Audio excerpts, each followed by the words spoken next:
Hello everyone, praise the Lord. Very good morning. I'm happy that God has helped us to meet together on this wonderful morning. God has given us a new week, and I believe this week will be a blessed week for us, and every labor of us shall be blessed by our Lord. And I hope you worship God with the family of church, and you went to your church and you worship God over there. And it was a very pleasant moment, and it was a very joyful moment to worship God in the presence of God, in the temple of God. We felt the presence of God in His temple. It was a very, very, very blessed thing. And we enjoyed it, and we hope you also enjoyed it. God bless us. And our studio is under construction. We are changing some setups in the studio, so soon we'll be back as we do regularly. Today's meditation is from the book of Acts chapter 5 verse 8. Peter asked her, "Tell me, is this the price you and Ananias got for the land?" "Yes," she said, "that is the price." We know what is happening here, and Ananias and Sapphira, they both brought the money they got from the land, and they brought it to the apostles. And before that, Ananias came, and the apostle asked him, "Is this what you have sold?" And he said yes, and he died over there. Then the Sapphira comes. To her also the same question is asked, and she says yes. All the other people also brought their money to the apostles. We could read that, but we do not read the apostles asked them such questions.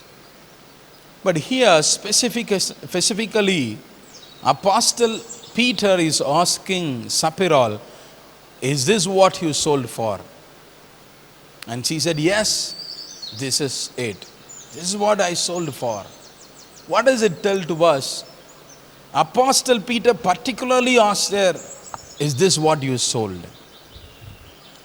And even then, she was not convicted by the sin that she is committing. She did not think, "Oh, apostle is asking such questions. Should I do that? I should repent."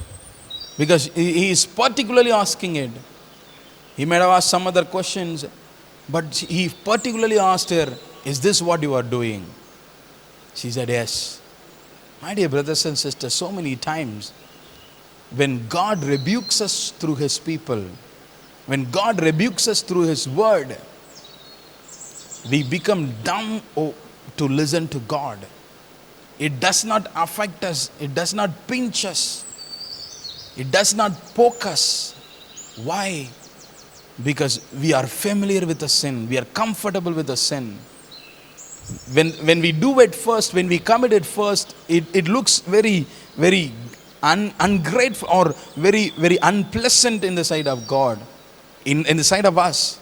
It is always unpleasant in the sight of God. In the sight of us. So we regret about it, but when we start doing it again and again and again, we become familiar about it, and we don't bother about the rebukes and the corrections that is from God. Even here, when Peter asked, he might have said unto Peter, "Oh my God, I have committed sin. Please forgive me. Please pray for me. I have committed a sin.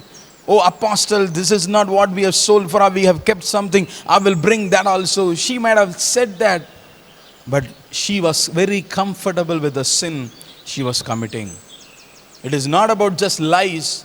I am talking about all the disobedience about the word of God. May it be watching serials, watching movies, unwanted videos, spending time with friends or unwanted things rather than prayer and Bible reading, whichever is unpleasant in the sight of God. We are very comfortable with it. Even when God rebukes, we are not ready to turn back to Him.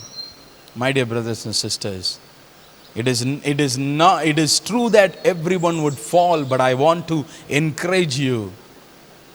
When you fall, when God speaks to you, when God sends His word, rise up, get up, and turn back to Him. Don't stay where you are. Don't be like her. Even when the question was asked, she never was able to turn back to God. But when we go away from God, when God rebukes, let's turn back to God. Let's not feel comfortable about the sin. God bless you.